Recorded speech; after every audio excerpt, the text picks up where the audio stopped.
All right. Well, hello, Honors Algebra 2. Welcome to the last week of Unit 11. So this is our last week of required material for this class.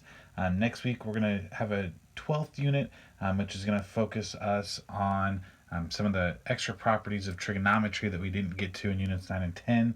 And then that'll also be our week for final review. And then our final will be the following week. So we're about 2 weeks away at this point from possibly taking that final if you're trying to get your grade up. So for today, though, we're going to focus on what are called simulations. That's the emphasis in section 11.9. So to start off with, first definition is a hypothesis. So a hypothesis is a claim about a characteristic of a population or a probability. So the hypothesis is essentially what you want more information on.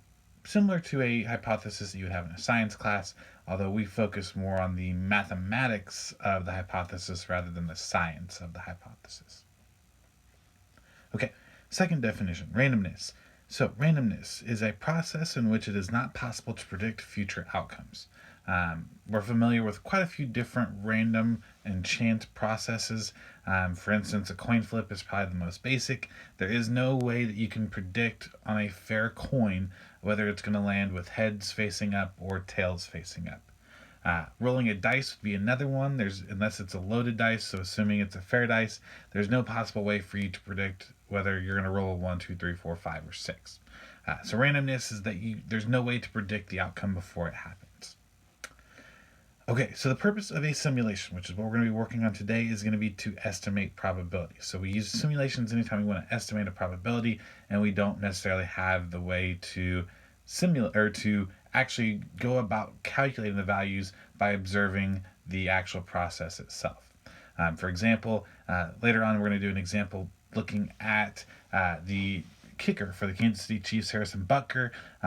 Unfortunately, he was not available to help us out with this lesson, but we're going to do a simulation to still get some information that we can use to answer a question. So when we do a simulation, there's a 4-step process that we're going to follow. It starts with step 1, which is where we're going to make a statement. So in the statement, we're going to ask a question of interest about some chance process. So maybe how many field goals can Harrison Butker make in a row? That would be a good example of a statement that you could use that's a question that you can then gather some data about. Step 2, you're going to then write out a plan. Now, the best way to say how detailed you need to be is that someone that picked up your paper and had no idea about most of what we talked about in class could still follow your plan. So you need to kind of write it down to a lower level, meaning give a lot of details. So describe how you're going to use a chance device to imitate one repetition. There's plenty of chance devices. We're going to actually be using your graphing calculator if you've got one today to use a random number generator. But you can do it with a whole bunch of different devices. Also, in your plan, make sure you state what you're going to record. Are you going to record the number of successes? Are you going to record the number of failures? How many trials are you going to do? Be very specific on your data collection. So step 3, here's where we actually do the simulation. So we're going to perform many repetitions. Usually that means at least 10 repetitions, and then we're going to record the results for our experiment. And then lastly, step 4, in our conclusion, we're going to use the results of our simulation to answer the question of interest that we started with in our statement. Okay, so for our first example, we're just going to talk about how you can use chance processes to establish correspondence. So for these, we're going to look at how could you use the following aids to establish a correspondence in a simulation that involves a 25% chance. In other words, how could you get a 25% chance of success using each of these different things? To give you an example, if you think about a coin, normally you would think a coin is 50-50, right? Heads is 50%, tails is 50%. But what if you tossed it twice? If you think about tossing a coin twice, you've actually got 4 different outcomes. The first outcome would be you could get heads twice. You could also get heads and then tails, or you could get tails and then heads, or you could get tails twice. So if you wanted a 25% chance of success, and remember 25% would be the same as 1 out of 4, then we could just say that heads and heads is a success, and that these other probabilities would all be failures. Pretty simple idea. So, if you wanted to, feel free to pause and see if you could figure it out for the next few. Now, if you've not seen a random digit table before, so for example C, go ahead and Google it if you want to. I've got one that I can show you real quick though. So random digits table basically just looks like this. It's just line after line of numbers that are truly random. And all the digits 0 through 10 or 0 through 9 have an equal chance of success. So the probability that a 1 shows up at any point is 1 out of 10. And the probability that a 4 shows up at any point is 1 out of 10 as well. And so on. So if you wanted to, feel free to pause the video at this point and try those out. And then I will be sharing with you my thoughts on each of these in just a moment.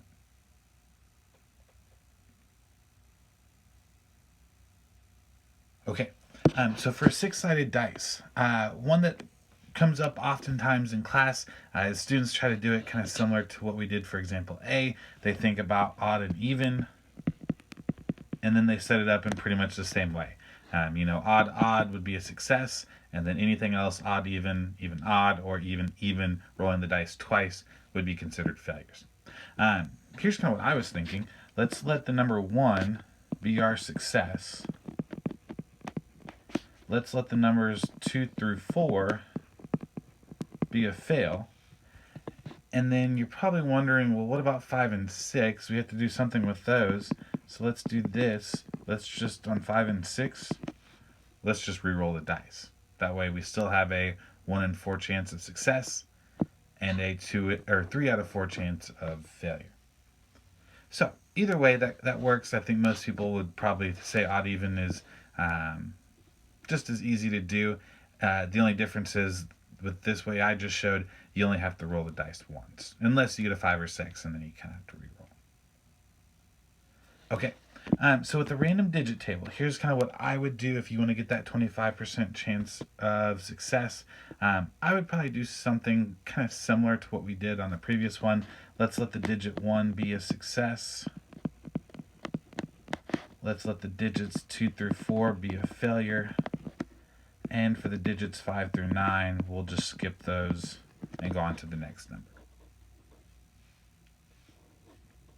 You could have also done, I suppose, like 1 and 2 being success, 3 through 8 being a fail, and then 9 being skip. I suppose would be another one. And I guess what I need to be a little more careful here, not 5 through 9, we also need to include 0. So 5 through 9 as well as 0 would be where we're going to skip over those values. Okay, and then last one, standard deck of playing cards. If you're familiar with playing cards, then there's probably an idea that jumped out at you right away, which is the idea of suits. There are 4 suits when you're looking at playing cards.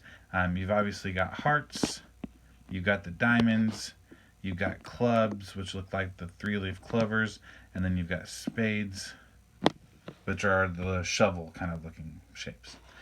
So pretty easy for this one. Just pick one of the suits. Let's just say hearts equals success, and then your other suits would then be your failure. Okay, so let's look at just one example of kind of a simulation all the way through, and then I think we'll be good for this section of notes. So, as I mentioned earlier, Harrison Butker is going to be the focus of this example. For those that don't know, he is the place kicker, meaning he kicks the field goals for the Kansas City Chiefs. Last season, he made about 90% of his field goal attempts. So, how likely is he to make 5 out of 6 attempts in any one game? We're going to use the 4-step process to conduct an appropriate simulation. So, step 1 is we need to give a statement. So we're going to state what probability it is, what we're interested in, and you could probably just copy down straight from the example. How likely is he to make 5 out of 6 attempts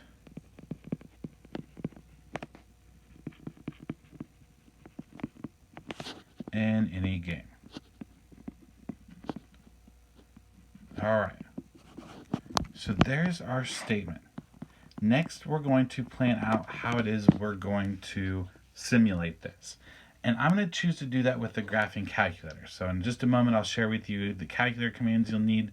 But first, let's describe the process that we're going to use. And this description I'm going to give to you is a pretty standard process, pretty standard plan for pretty much any simulation that you might want to do. So we know that 90% of his field goals are successes. So let's do this. Let's label 1 through 9. And really, we could do 1 through 90, but 1 through 9 will be the same percentage if you think about going out of 10. So let's label 1 through 9 as success, and then we'll make 10 a failure. So if you think about what we were discussing in the previous example, does that result in a 90% correspondence? And it sure does. 1 through 9, and then 10, that gives you 90% success, 10 as your failure. And then we're going to use randint. And I'll share with you how to get there on your calculator. Oops. So we're going to use randint. We're going to go from 1 through 10, and we're going to pick out 6 field goals at random. To choose 6 random numbers,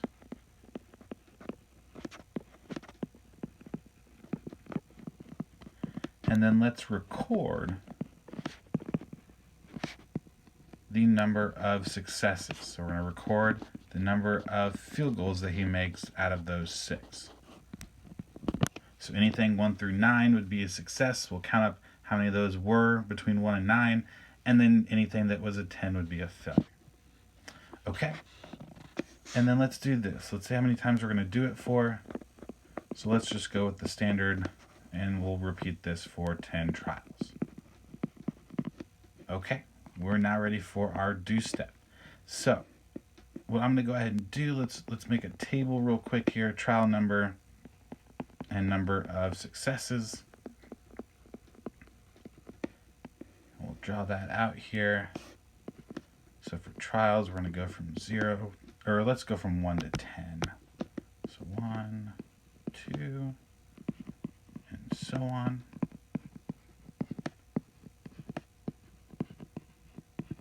Okay. And so to get to randint on your graphing calculator, and if you don't have a graphing calculator, just Google random number generator, and you could do something very similar with those. But to get there on your graphing calculator, here's what you're going to press. You're going to press the math button first. So that's right beneath the alpha key. You're then going to arrow over to the probability menu, which is abbreviated to be PRB. And then you're going to go down to option 5, which is where it says randint. And then once you're there, you're just going to type in what I'm underlining up here, which is randint 1, 10, 6. Some people might actually come up with a menu, and if yours does have a menu, then for lower, you would just type in 1. For upper, you would type in 10. And then for n, you would just type in 6, and then go ahead and hit paste, and it should get you into the parentheses like you would have wanted in the first place. Now for me, I came up with the following numbers when I typed this in. So it's giving me a set of numbers. My numbers were 8, 3, 6, 10, 8, and 1. So looking at those numbers, I'm going to record the number of successes. Remember, anything 1 through 9 is a success. Anything 10 or above, well, which would just be 10, would be a fail, so we would not record. So in this case, we actually did end up with 5 successes. In order to make it go a little bit easier, once you've typed that into your calculator once, you can just press enter to do it a second time. And this time I actually ended up getting all 6 as successes. I ended up with the number 682727, so no 10s means 6 successes. Did it again this time, had 1 that was a 10, so 5 successes. This time again, 1 10, so 5 successes. 5 once again, so you can see we're pressing enter, saves you quite a bit of time. Actually makes going through these trials pretty quick. Got a couple more to do here. So far, so good. And last one. Awesome. So it looks like in every single trial, he made at least 5 out of 6 field goals. In fact, sometimes he actually made all 6 field goals. So for our conclusion, we're going to say that in 10 trials, he made at least 5 out of 6 field goals.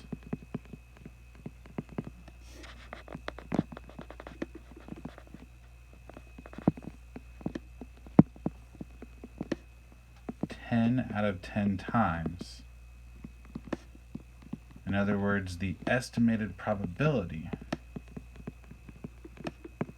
is about 100%. It's about as high as you can get. Alright, so simulations work really well, especially if you aren't able to find the probability some other way. Nice way to estimate and get a value as an estimate for it. That's kind of the key of simulations, though, is that really what you're getting is an estimate. In the next section, 11.10, as you can see, we're going to be talking about probability rules. We're going to more kind of clearly define what are the things that define how a probability is calculated. But that's all we've got for this first section. I will talk to you next time.